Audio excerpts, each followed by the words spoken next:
नमस्कार। आज आम बनैबा मसला दोसा से प्रथम बैटर प्रस्तुत करवा। मुझे नहीं जाइए गोटे कप्र धला बिरी आ सांगे दे दूसरी गोटे चामचर मेथी दाना टी निश्चय देवे। आउ से सेम कप्रे मेजर करके नहीं जाइए 3 कप्र अच्छी चाउल। मुझे दोसा इडली जो चाउल मिली थाए सेटा को ही नहीं पूरा आम साउथ इंडियन दोसा बनैबा। तो से सेम कप्रे देखो हाफ कप्र जस्ट टिके कम नहीं जाइए मु बुट डाली। एबे ए सब जिनस को मु 3 4 थर भल भाव में पूरा धोई देछि जे पर्यंत चाउल तार जो धला पानीटा न जाइछि। ए दोसाटा को आपण धला बिरे बनइबे देखिए बहुत सुंदर देखा टेस्ट मध्य लागिबो। आ हाफ कप नहीं जाउछि एबे चूड़ा हाफ कप देकी ताको आमे भलरे धोई देबा। गोटे थर ही धोइबा।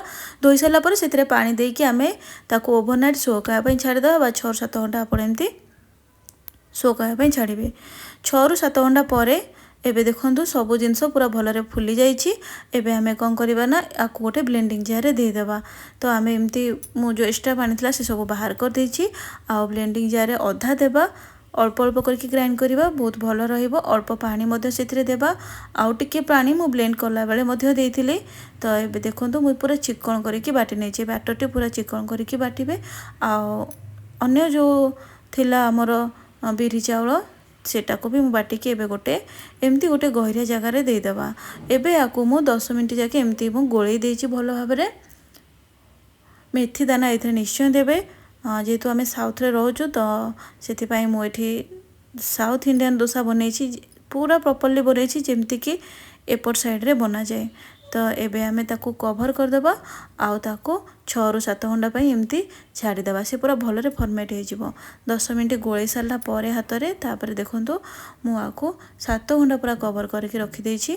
देखंतु से बहुत भल रे हमर फ्लफी हे जाइछि। एबे आमे कोन करबा ना बैटर को साइड करिया। बैटर तो रेडी हे गला। आ किछटा जिंस पछे पकेबा।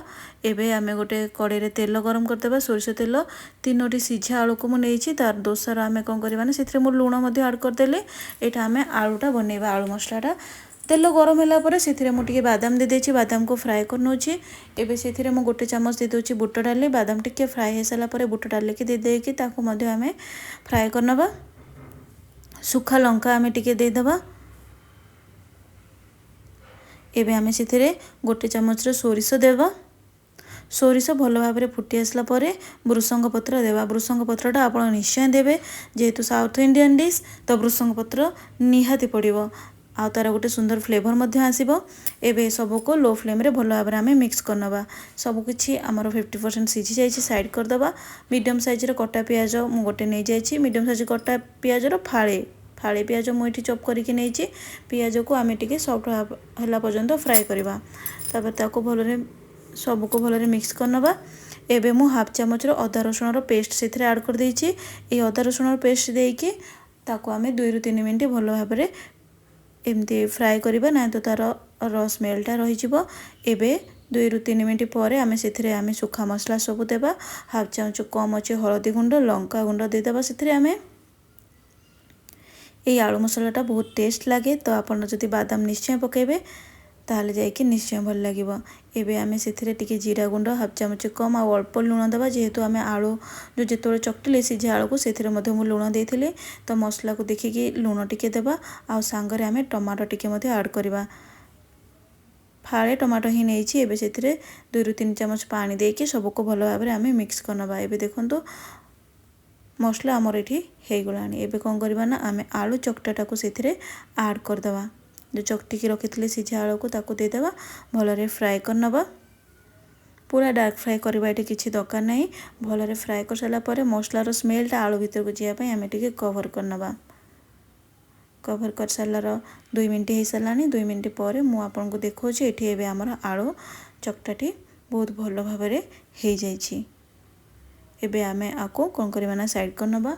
ता संगरे आपन चाहिले सांबर बने पारिबे। मु किंतु एठी शीघ्र हवा पई का चटनी बनैछि। दे देछि टिके सोरिष तेल। तेल गरम होला पर आमे देबा सेथिरे बुट डाली गोटे बड़ चम्मच 2 बड़ चम्मच अछि बादाम सबको आमे लो फ्लेम रे फ्राई करनबा। आ ए चटनीटा ए प्रोसेस रे बनांतु देखिए बहुत ही टेस्ट लागिबो। एबे सेथिरे आमे दे देबा भृसंग पत्र।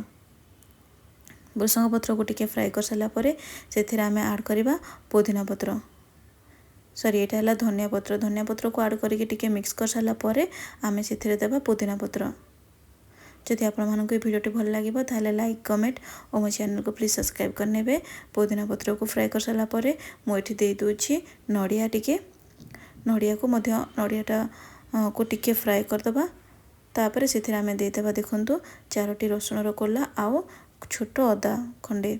तो ये आम से सबको टिके फ्राए करनबा आउ कंचा लंका आड करवा। आपन चाहे ये सब माने कंचा लंकाटा स्टार्टिंग रू दे पारे अदा रसुण स्टार्टिंग दे पारे किंतु पछरे देले भी किछि तार र स्मेल हबनी जेहेतु आम एटा फ्राए करुचे। एबे हमर एटा फ्राए हो सारानी ताको ठंडा होला पर ब्लेंड करनबा। ब्लेंड कला पर आम पानी निश्चय देबा भलरे पूरा पानी देबा। पानी देकी ताको आम जो बाटिबा पूरा चिकन करके बाटिबानी टिके जस्ट तरतरा होगी थी स्वाद अनुसार आम लुण को आड करदे मिक्स करनबा। एबे से गोटे तड़काटे लगेदेबा। तो मु सोरिष तेल टिके नहीं जाइए सोरिष टिके देदेबा सुखा लंका आउ भृसंग पत्र देकी ताको आम टिके चलाई नेबा आउ एमती गरम गरम ही से चटनी रे आड करदबा। सुंदर चटनी रेडी हो गला। एबे आम बैटर पाखक जीवा। बैटर रे आम स्वाद अनुसार लुण को आड करवा। लुण दे सारा परे ताको आम भल भाव मिक्स करनबा। आपड़ यही प्रोसेस रे बैटर बनातु मुझे कहली गोटे कप बिरी 3 कप चाउल देकी बनातु बढ़िया लगे। मेथी दानाटा किंतु निश्चय पकेबे। एबे आम से चीनी देवा। साउथ डोसा मीठा लगी थाए तो से आम से 2 चामच चीनी देले चीनीटा देकी भल भाव आम ताको गोलई देवा आउ देवा टिके सोढ़ा खाइबा सोढ़ा। चीनी जदि आप स्किप कर खाऊना तो स्किप करेंगे ना तो थोड़े देखिए देखो बहुत टेस्ट लगे। एबे बैटर रेडी हो गला। पैन गरम करके पैन पूरा हाई फ्लेम रे आम बसैबा। गरम होला पर से पानी छिटका देदेबा। पानी देकी ताको एमती व्हाइट कटन कपड़ा रे पोछीदेबा ताकि जो हीटा चारिआड़ को भल भाव खेलीज। एबे आम से बैटर को आड करदबा। बैटर कंसिस्टेंसीटा आप देखो केतके रहिबो। आउ एबे आम से बैटर को आड करके भलरे चारिआड़ को खेलीदेबा। गैस फ्लेम हाई रे थिबो जितोले आपण बैटर देकी चारिआडे स्प्रेड करेंगे तापर आपण गैस फ्लेम को जस्ट टिके लो करदेबे। एबे बैटर को दे सारा पर मु टिके दे दूची एथिरे बटर।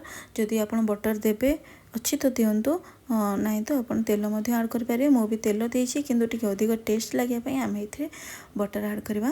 आउ से आम चारिपट को टिके तेल लगेदेवा। तापर जो तार देखिए पूरा भल भाव से साइड रू उठी आसो आ कलर भी चेंज हो जानवे जेटा हो गला। प्रस्तुत कर रखि आर मसला को देवा। देखो केते सुंदर ब्राउन हो आसला।